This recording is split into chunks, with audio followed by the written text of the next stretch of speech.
What's up, everybody? It's Nick from Ingram Audio, and welcome to part one of my mix video breakdown video series. What that basically means is I'm going to be mixing a song from start to finish, and you guys are going to be watching me the whole journey. We're going to be mixing a song by a band called Archetypes Collide. The song's called Your Misery. I actually recorded, mixed, and mastered this song over a year ago, I think it was. So you can hear that mix I did on Apple Music, Spotify, or YouTube.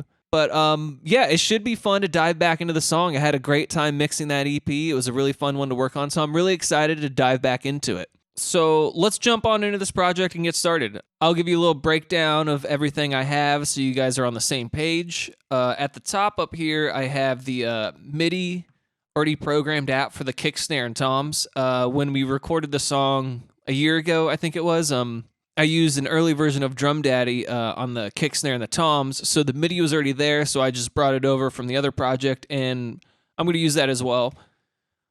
Then down here, we have the live drums, which, we got the kick, snare, 2 toms, overhead, hi-hats, china, room, and then a top room. Then we have the bass. Then we have all these tracks, which are like my tambourines, bass drops, synths, things like that, swells. Then we have lead guitars. Then we have the rhythm guitars. And then below that are all of my vocal tracks. That's a total of 53 tracks, not too many. So I'll give you a little sample of what everything sounds like so far.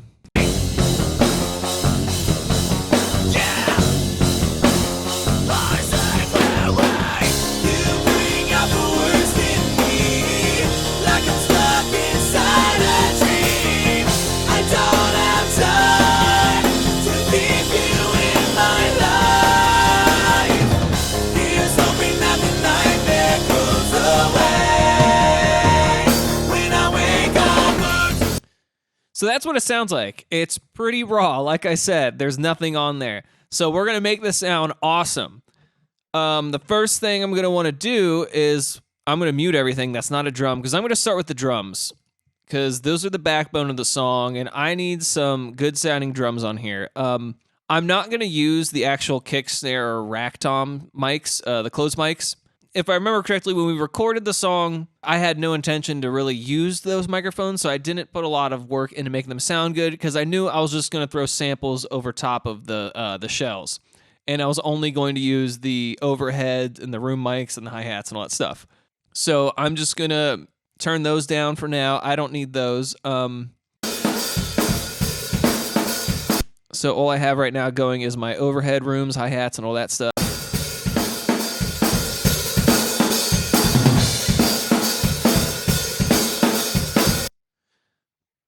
So I'm going to put on Drum Daddy, and I'm going to get some drum samples on this bitch and start making it sound good. I'm going to route my Drum Daddy real quick.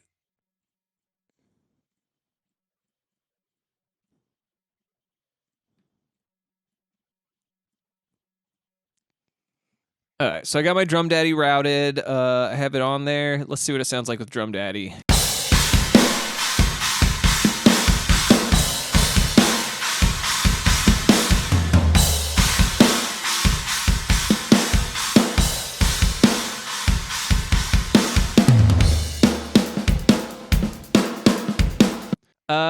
I think I want to... I'm going to switch this kick to that kick. I think I want to use that one. It's a little beefier, in my opinion.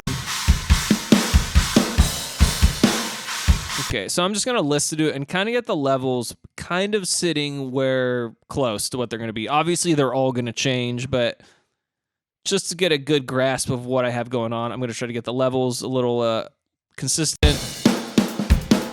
Let's go to a big part.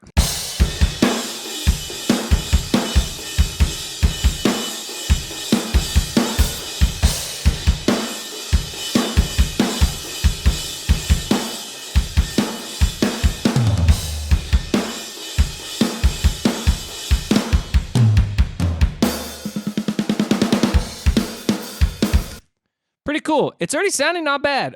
Drum Daddy just sounds great. It's one of those plugins that's just easy to use. You put it on and it already sounds good, which is the whole point of it. I think what I want to do now is I'm going to mute the shells. I want to just kind of tackle these overheads and rooms real quick. Make sure they're not too painful. Those sound crispy. I like those. There's nothing better than a good overhead. I'm going to throw on a little compression onto these overheads. I'm just going to use this slate compressor. And I don't want to compress too much. I just want to kind of glue it together a little bit more. Make sure the snare isn't spiking too much. So I'm going to do subtle compression.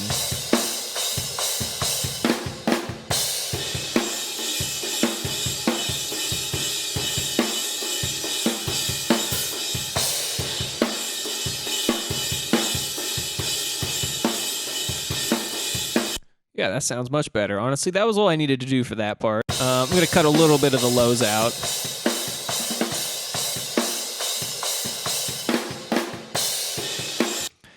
And then I want to take some of these higher, harsh frequencies out, but I don't want to EQ it, so I'm actually going to use a de-esser when I do this.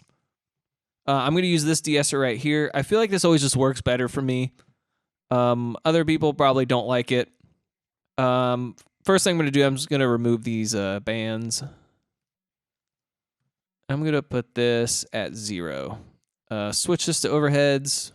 Turn all the way wet. And then I'm going to turn the sensitivity all the way down. And basically, I just want it to catch the cymbals, but not the drums. But not too much to where it sounds weird like it just did right there.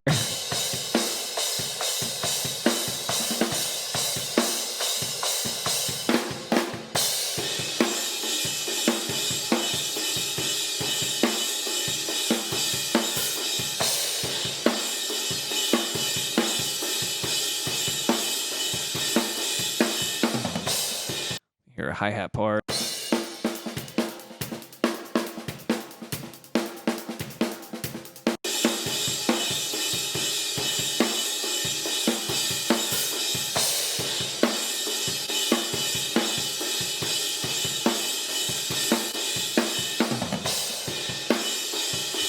That's not bad. I'll probably tweak it a little bit more later. Let me jump over to this room mic. I'm going to do a similar thing to the room mic with the de-esser. Ooh, that's a good room. Ooh, baby, listen to that thing.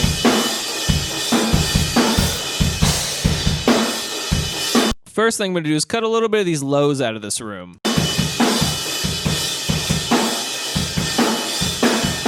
Because I'm mostly just using the room to for that snare and the toms. I don't want to hear a lot of the high cymbals. I don't want too much kick in there. I feel like that's going to get too muddy with the lows for the kick. So I'm going to just cut some lows out. Now I'm going to do the same trick with that de-esser. I'm actually going to just copy that same de-esser over, but I'm going to tweak it for these for this room mic.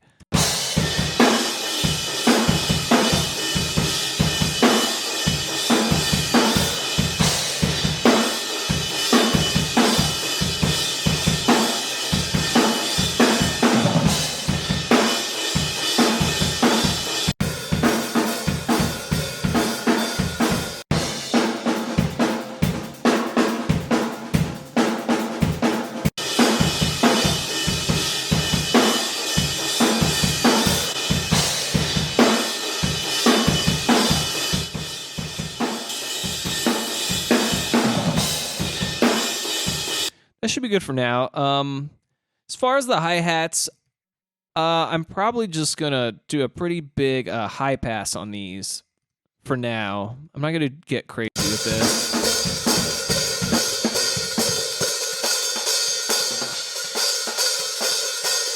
I do want to cut out, looks like, I want to get rid of that weird frequency area.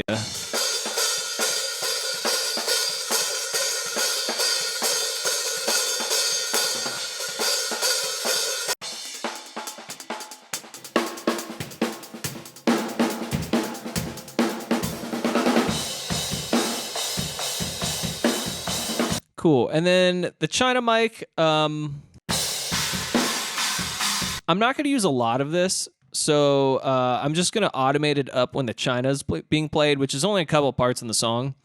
So for now, I think I'm just going to high pass it. Cut a little bit of those highs out of there.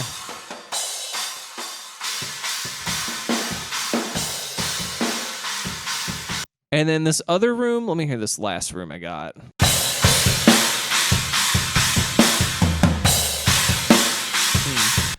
So I don't know if I'm even going to use this one yet. I'm just going to leave it muted for now. That's going to, if I remember correctly, I mostly had that going as just an option to do something weird if I wanted to. So I'm just going to mute that for now. Let me see what this sounds like.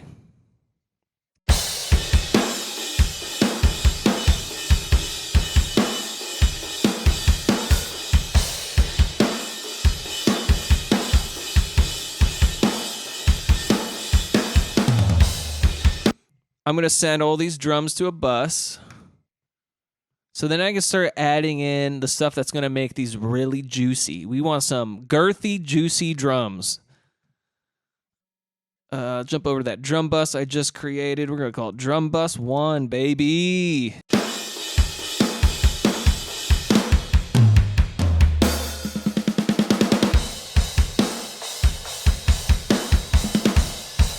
So first thing I'm going to do with this drum bus, I want to thicken it up. So I'm going to go to my Sound Toys rack. And I'm going to throw in that decapitator because this thing is awesome.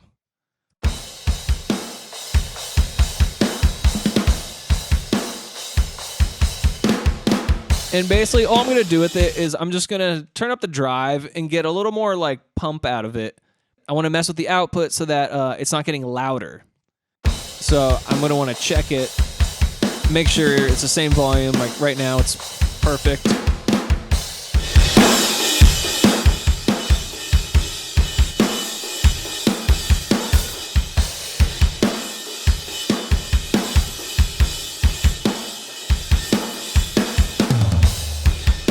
It's not bad, just a little subtle, little subtle push there. Let me throw on this radiator. Switch that to clean. I'm just going to give it a little treble and bass. Nothing crazy with this.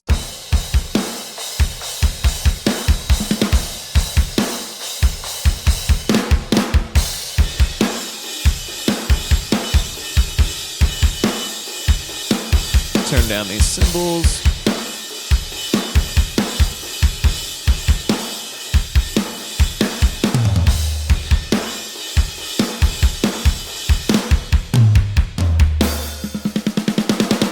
Awesome. Now we're not done there. We're going to add a little bit more to this drum bus. Let's throw on that VMR, the Slate VMR. We'll just add a little more texture and character to it. Use this one.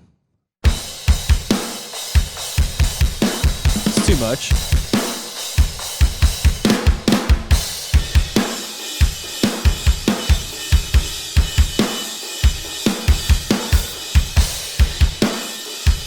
Sounds pretty good. It just kind of lifted it, gave it a little more beef, brought it up a little bit more. I'll throw on this.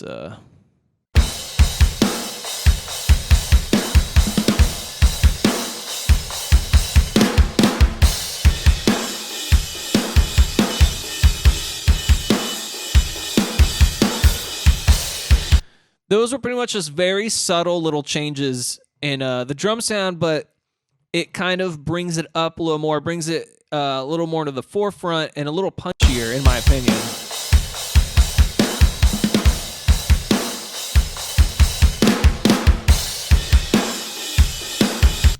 And then to top off this drum bus, I need a compressor.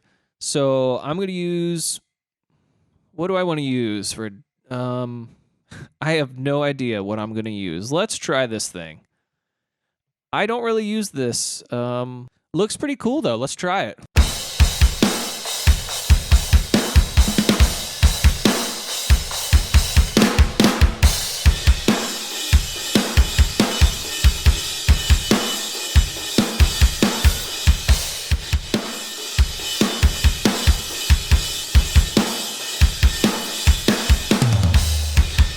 I'm not going to go crazy with the compressor on this bus. I mostly just want to glue the whole kit together with it.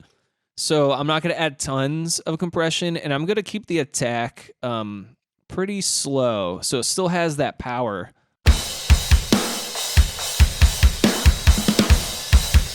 And I'm going to make the release pretty short.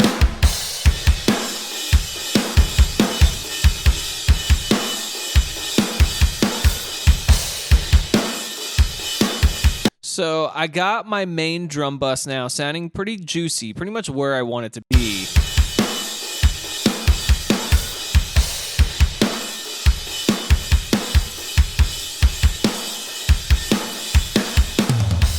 Now I'm just gonna mix in these Drum Daddy overheads and rooms, just see if I want them in there.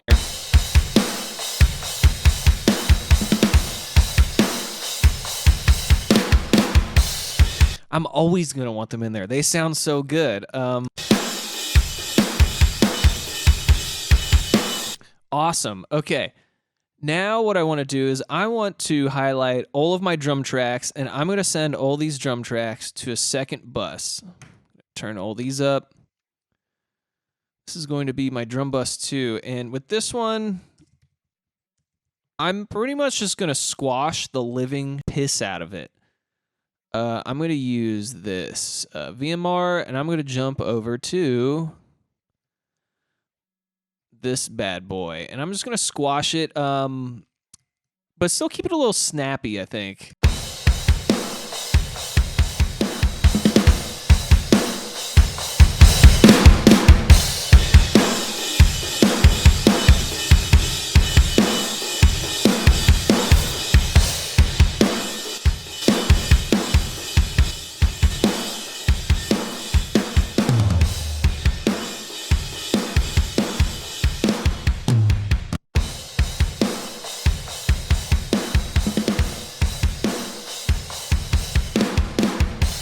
So basically with this drum bus and this compression, what I'm trying to achieve, I just kind of want to capture more of like the ambience in that drum room and more of just that sound with this by smashing it a little bit more. And then I'm just going to kind of mix it up with the other drum bus. But I'm not going to stop there with 2 drum buses because I don't know. First, I'm going to mix in this one that I just created.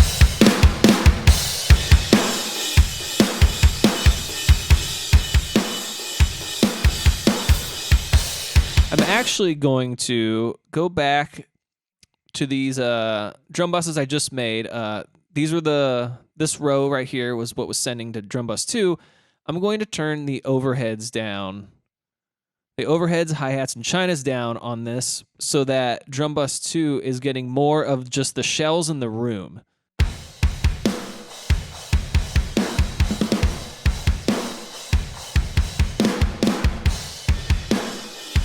Might even get weird and turn up the room from Drum Daddy on there. Now let's mix that in with the other drum bus.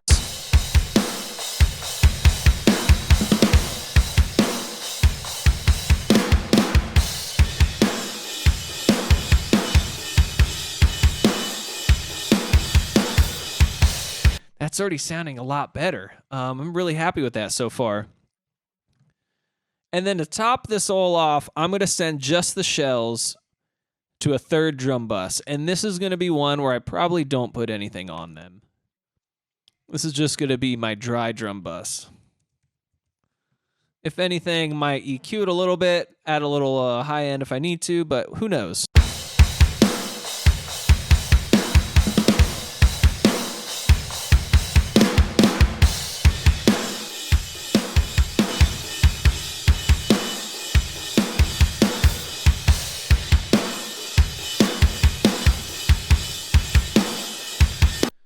That's pretty much sitting ballpark of where I want them to be, and I haven't even started EQing any of the individual shells yet. That's just the drum bus with just how it sounds, with Drum Daddy, how it sounds, and those overheads and rooms. So now that I got all of that sounding good, I think I am going to start tackling the snare just a little bit. Look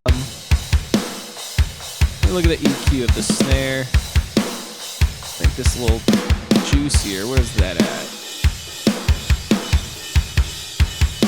So I'm just gonna bump up that low end a little bit. Bring up this around 5K to give it a little more of that snap.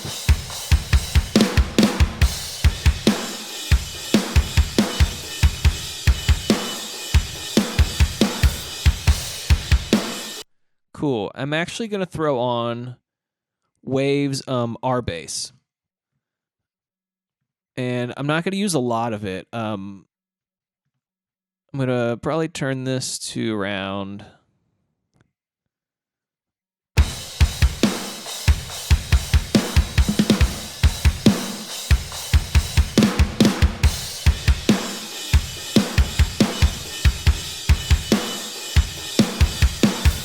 That did a lot for me. I like that. I'm going to add a little more of this treble.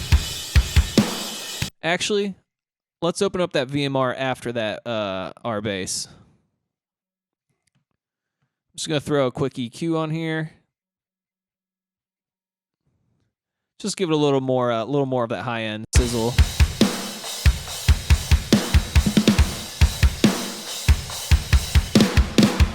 I might get wild and bump up a little more of that low end in there. Might regret it.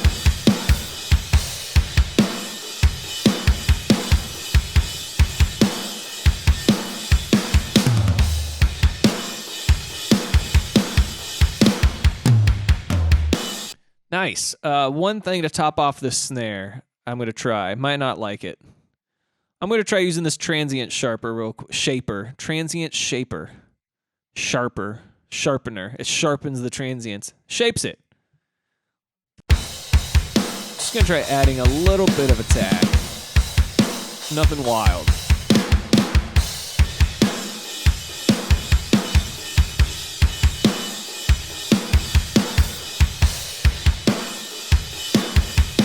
Sounds cool.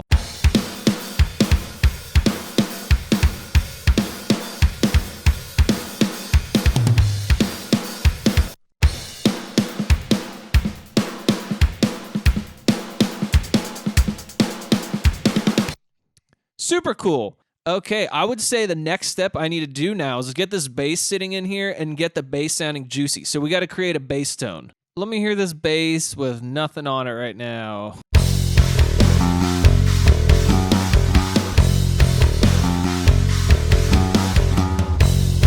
It's definitely not a juicy bass tone. That's not what I would describe as clanky, juicy, or cool. So we're going to make this sound awesome. Let me mute these drums.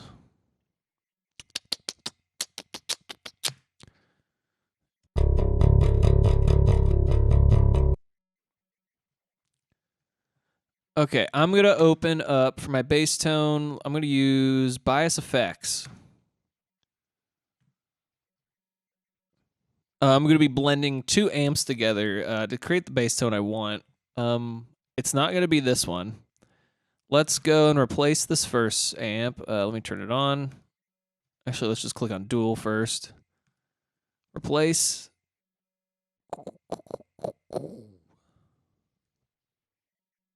We'll just use this one.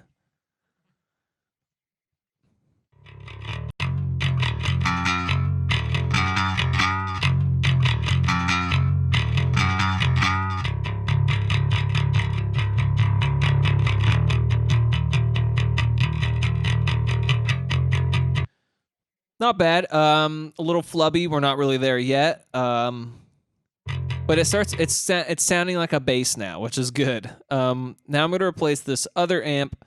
I'm going to actually replace this with a guitar amp to get that like bitey sound I want. I'm going to use one of the amps I've profiled because that's one of my favorite things about Bias. I really only use it to profile people's amps when they bring it in because a Bias amp has that cool feature, similar to a Kemper where, it can tone match and profile the amp. So I'm going to be using one of those for the guitar amp. But, I mean, any guitar amp on Bias or any guitar amp sim should work same way. What am I looking for? Here it is. I'm going to use a 6505. Let's turn that gain down.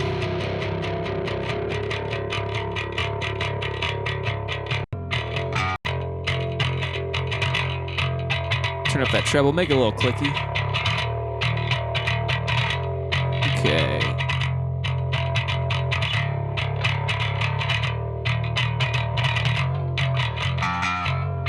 getting there. It's close. Still need some more love in that bass. Let's add a pedal. Come on. There it goes. We're going to add this bass deluxe drive. Ooh, that got ripping fast.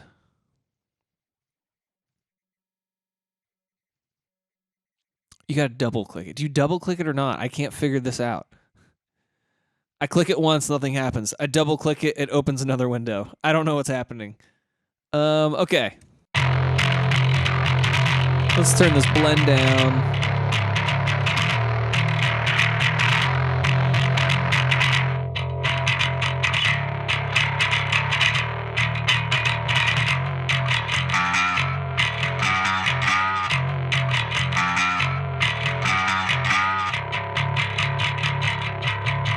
I'm gonna turn that 6505 down a little bit.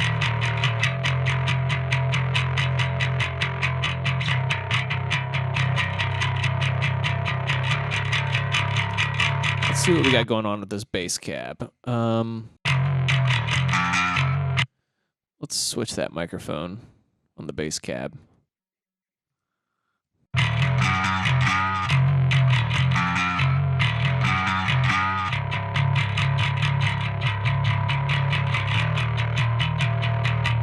Bass isn't sounding that bad though. Let's hear it with these drums.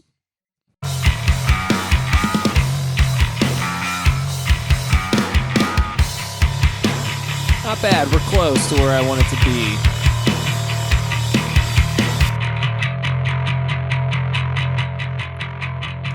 I'm gonna throw on this CLA bass. That should give it what I think it's missing. First thing I'm gonna do is I'm gonna turn off this chorus and spreader and all that. I don't want that. I'm gonna turn these down. I don't want the sub on right now. I don't want any of this compression. I want this to be on lower. I don't want it to be on sub. Does it sound like I'm upper?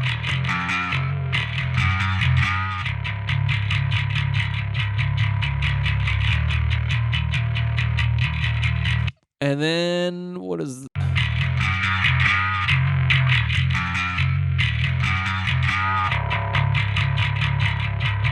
Let's make this bad boy rip.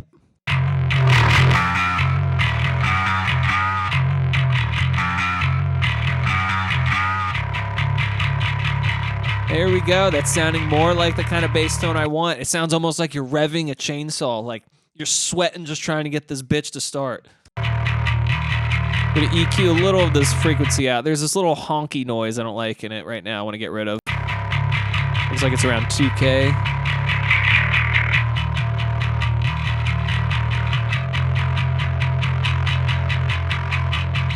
I'm gonna do a hump about right here to keep that high clankiness in there still. A little bit of that rattly. Do a little more mids. Maybe I want to cut that.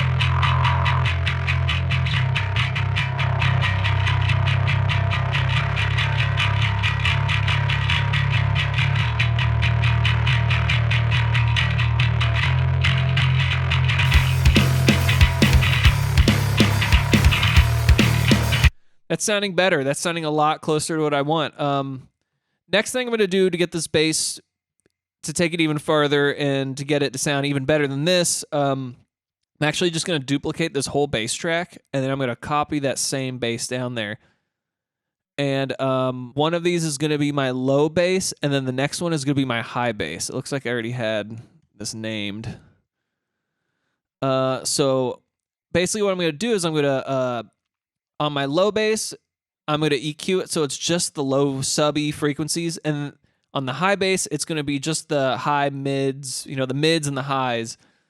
That way I can compress like the lows by itself, and I can get those the low end from the bass to be tight and not be too you know, wobbly or, you know, whatnot, whatever. So I'm going to, let me jump over to the high bass. I'm just going to cut some lows out.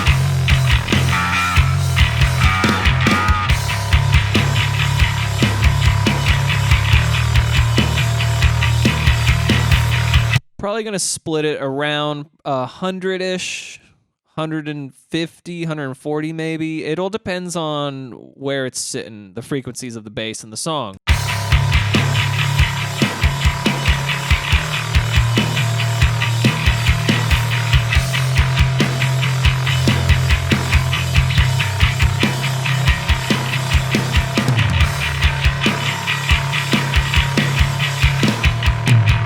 I'm going to try 120 for now. So then I'm going to jump to my low bass frequency, and I'm going to bring this to about 120. I think that's where I had it. We'll see if that's a good spot for it.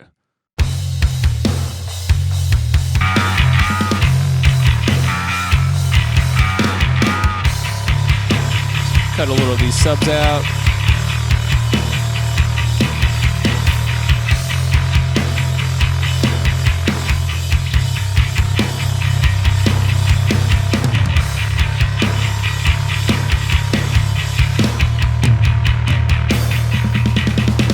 And now that I have the bass separated into 2 tracks, I have a track that's just the low bass, and then I have a track that's the high bass.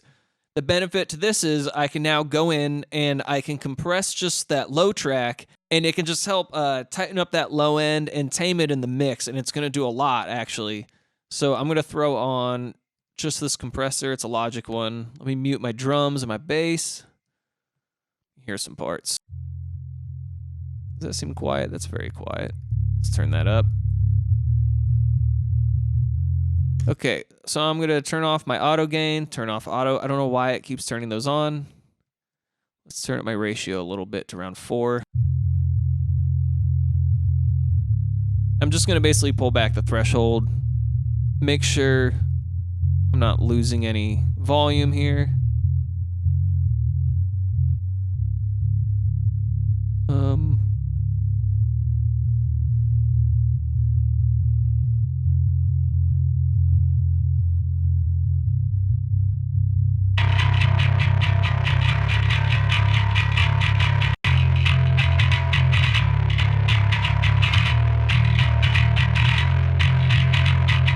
See, it already just made the biggest difference in that low bass track. I can even go a step further, and I can now compress the high track as well and help tame like a lot of those spikes and those transients, which can be pretty helpful. Don't know if I really need it yet. Let me just listen.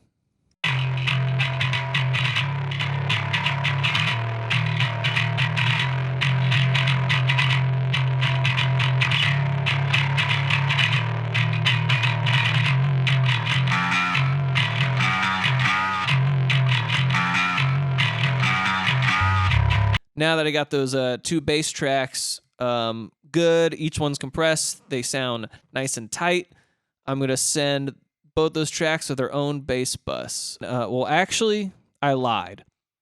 First thing I'm going to do before I do that, just for my own OCD, I'm going to select my 3 drum buses I just made, and I'm going to send those to a 4th bus, so they're all going to this bus right here. And the only reason I'm doing drunk mitt, that's gonna stay. The only reason I did that is it's so I can automate the drum kit a lot easier, so I don't have to automate these 3 tracks. I can just only worry about automating this one, so I can bring the drums up and down much quicker. Now that I got that done, now I'm gonna send my bass to another bus. Sorry, I have to have all my buses in the proper order, or else I get very upset. So this is now my bass, right next to the drunk mitt. And then now on that drum, or that bass bus that we just created, I can now throw on some sidechain compression with the kick. That way, every time the kick hits, the bass is going to dip down a pinch. That way we're not losing the punch from the kick, and the kick has a sweet spot to sit in. So let's sidechain this to my kick. Turn those off again. And I don't need to do a lot with this. I just want it to kind of go down a little bit.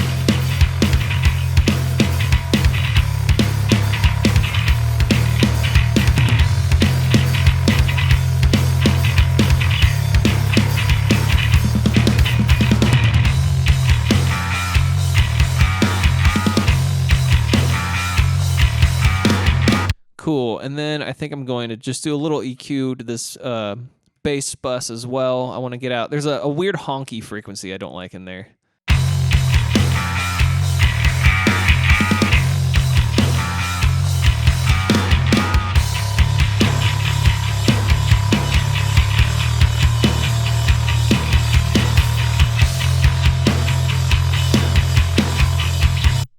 Where's that at?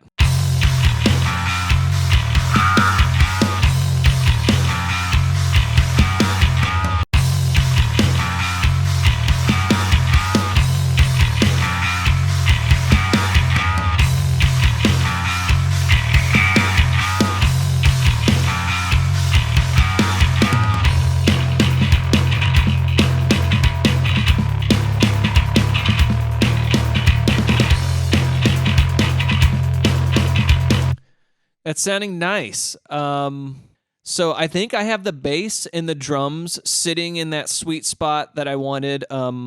They sound great right now by themselves. Hopefully when we add in the guitars, they don't sound bad. That should wrap up this first video. The next video, we're going to tackle the creating guitar tones, getting the guitars to sit with the bass and the drums a little bit more, and adding in some of those synth elements we had and those impacts and bass drops. And I'm sure you guys have heard this many times, but when it comes to mixing, there really is no right or wrong way to do it. I'm sure some old guy would argue and tell me there is a right way to do everything, but where's the fun in that? When mixing really starts to come alive is when you start to experiment and do just things different. You know, find your own sound, create different sounds. But yeah, thanks for watching the first video in my mix video breakdown walkthrough series. I don't know what I'm calling it. There's no name. So don't miss the next video. Thanks a lot for watching this one, and make sure you subscribe.